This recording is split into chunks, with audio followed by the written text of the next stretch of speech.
let's take a look at this first lesson of Up the Neck Back Up. So backup is extremely important.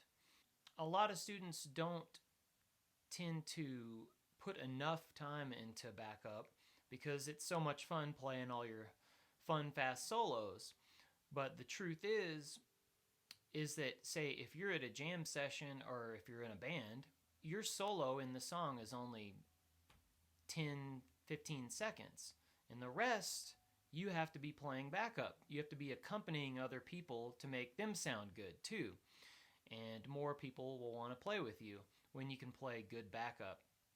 So let's look at this first thing here. This is the boom chick, but we're going to be using the F shape chords for all this first section of this. So let's review the boom chick. There's also a very beginner version of this in the beginner section with basic open chords, but now we're going to be using movable closed chord shapes.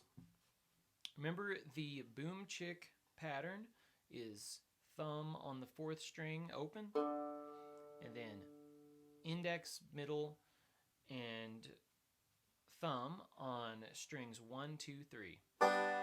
So we're going. All right, now you don't get the boom chick sound because the open strings. So what we're going to do is hold this F shape down, and here's what it sounds like.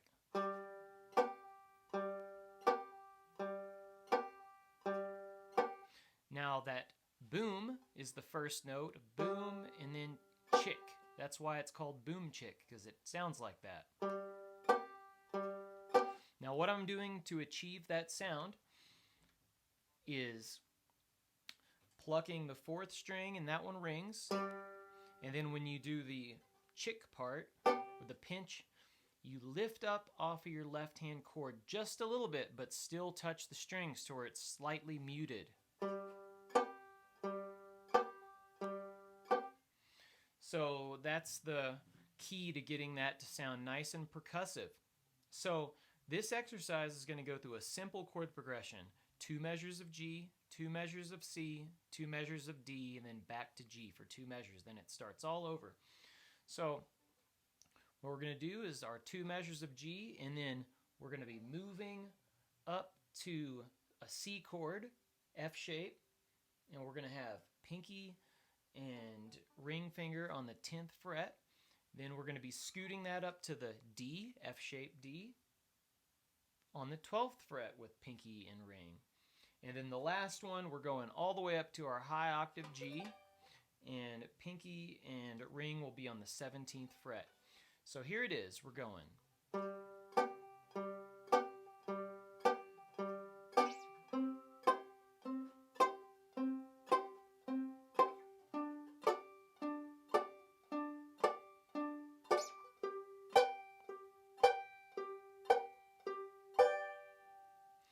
And just go round and around trying to get that boom chick sound to sound real pronounced and crisp. And then try it on any chord progression you know. This technique will work for any chord. So it could be Salty Dog Blues.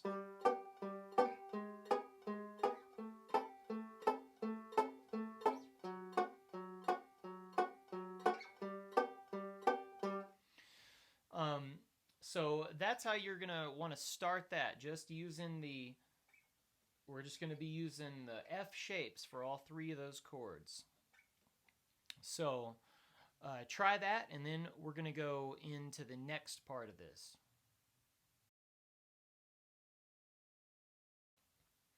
All right, now the next part, we're going to be adding 2 inversions, because this is something Earl Scruggs and J.D. Crowe and all your traditional banjo players use this technique. We're going to be using this G chord, the F shape that we started with, but then the next one, we're going to be switching through to our D shape G chord. So it's going to sound like this. 1, 2, 3, 4. 1, 2, 3, 4. So now one measure is going to have this chord, 1, 2, and then we're going to switch up to the D-shaped G for 3, 4. 1, 2, 3, 4. 1, 2, 3, 4. So I'm going to just play this whole part slow for you, the whole through the chord progression.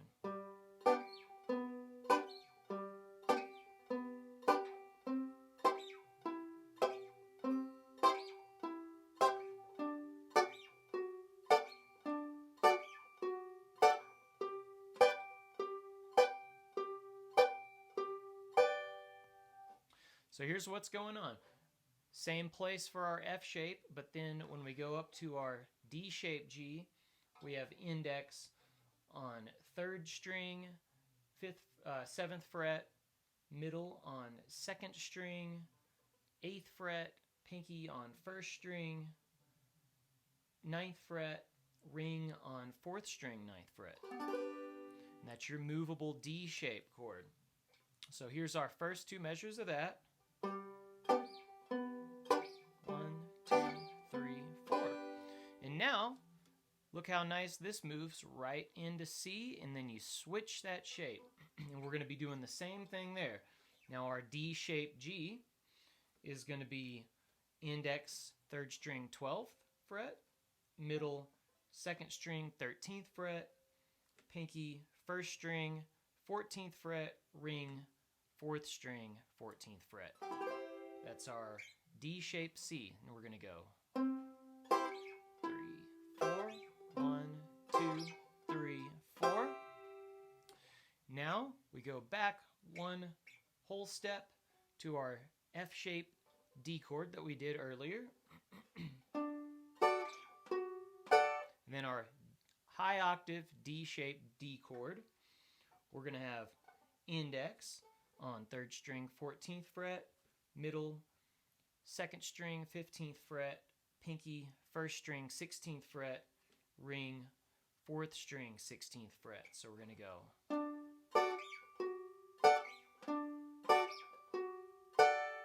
back and forth, and then scoot it up one half step, and we're on our high octave F shape G right here.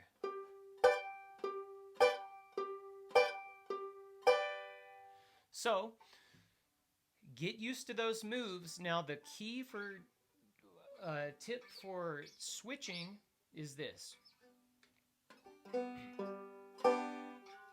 You slide, pinky and ring are not moving. The only thing that's changing between this is index in the middle. They're just kind of inverting that shape there.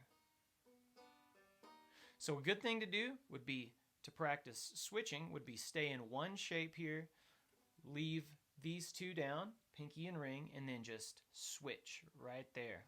Don't even move. That'll really help you kickstart this switch. Okay? But these stay on the tracks. These are just like your railroad tracks, and it moves you right up.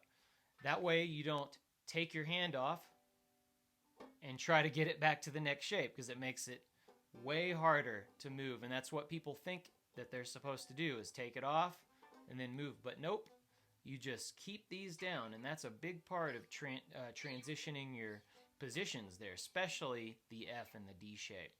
So I'd like you to start with that if you haven't done this already. And if you have, we'll jump into the more difficult things, because this is your foundation, and we're going to be adding licks, all sorts of new rolls in this, and it's just stacking new things on there, because when you hear Scruggs or JD Crowe or any of your favorite players do this backup, it sounds like there's a lot going on, but their foundation of this up the neck playing is all based around these boom chicks. So get that together, and then we're going to add new things into that. So all right, good luck with that, and we'll see you in the next lesson.